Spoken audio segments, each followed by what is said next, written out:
Fala pessoal do nono ano, espero que vocês estejam bem. Vamos seguindo aí para mais uma aula, que é figuras de linguagem, a palavra e seus sentidos. É a quarta aula do segundo bimestre.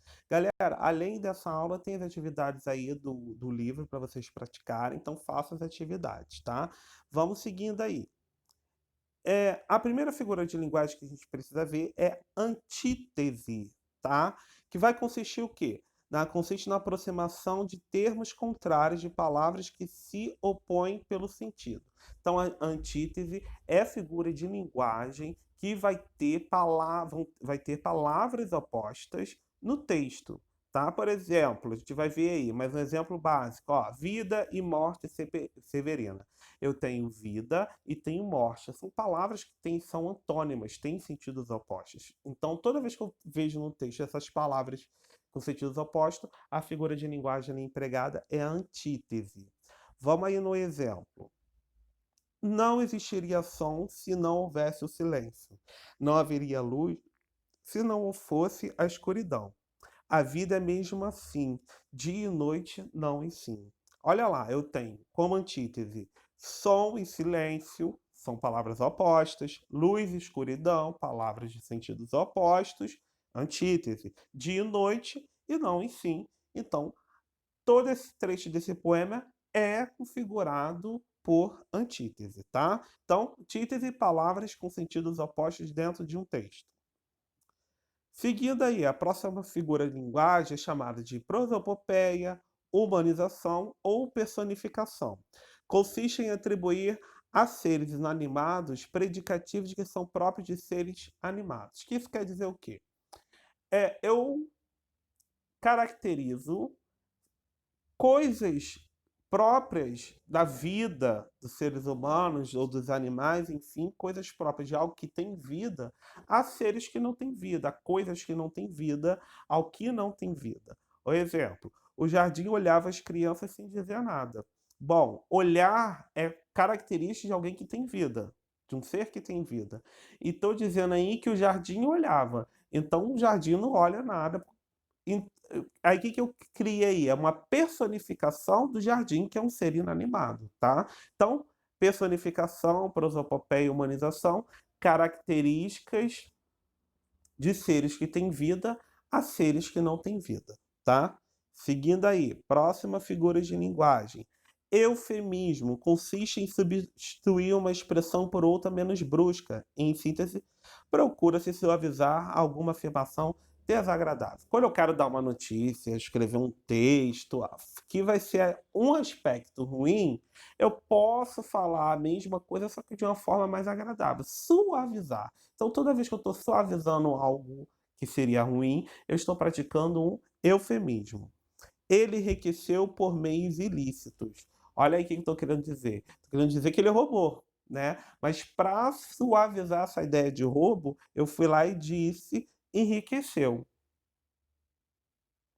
por meios de ilícitos, entendeu? Então, se eu estou só suavizando uma ideia, é um eufemismo.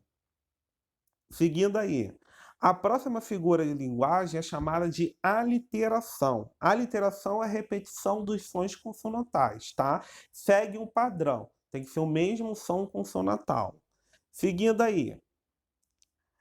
Velho vento vagabundo, no teu rosnar sonolento, leva ao longe este lamento, além do escárnio do mundo. Um poema de Cruz de Souza, tá? Observa o primeiro verso. Velho vento vagabundo. Então, tô tendo a repetição aí da consoante V. A literação. Qual é o padrão?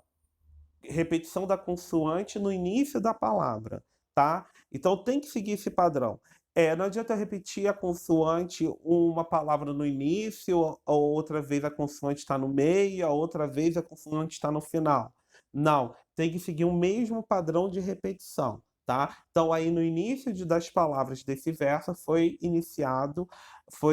repetida a som consonantal. Então, a literação.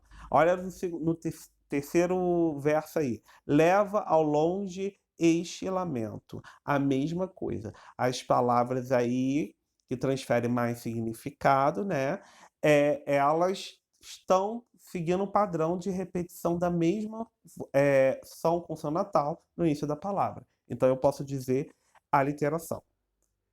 Vamos seguindo. A próxima figura de linguagem é a assonância. Agora não é repetição de som consonantal, e sim vocálico, seguindo o mesmo padrão que eu falei anteriormente, tá? Tem que ter o padrão na hora da repetição. Olha lá, a onda. A onda anda, aonde anda a onda. Onda ainda anda. Aonde? Aonde? A onda, a onda. Manuel Bandeira, tá?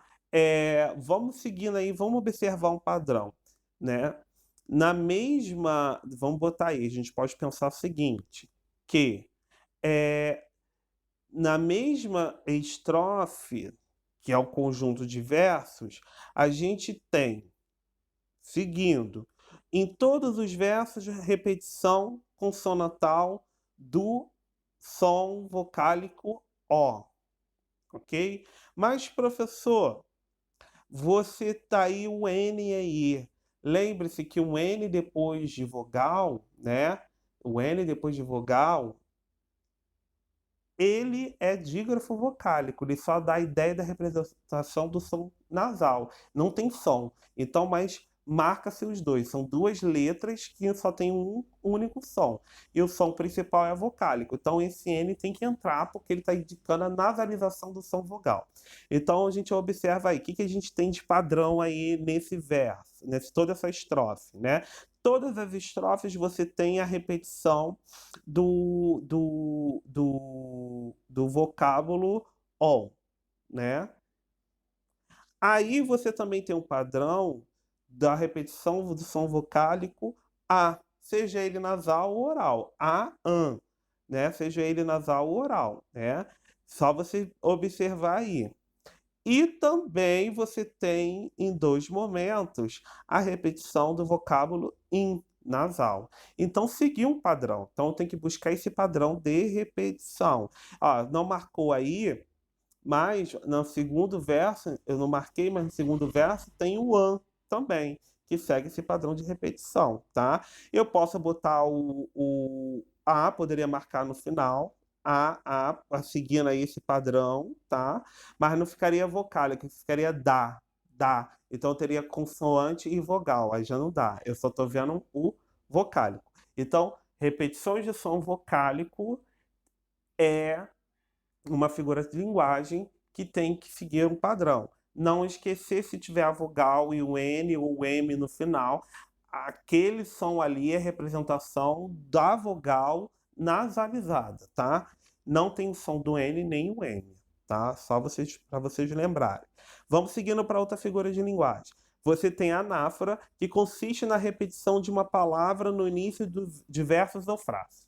Repetir palavra sempre no início de versos ou frases, eu tenho a anáfora. Vamos no exemplo. O amor é fogo que arde sem se ver, é ferida que dói e não se sente, é um contentamento descontente, é dor que desatina sem doer. Então, olha aí a repetição da palavra é no início de frase. Então, aí você marca a anáfora, tá?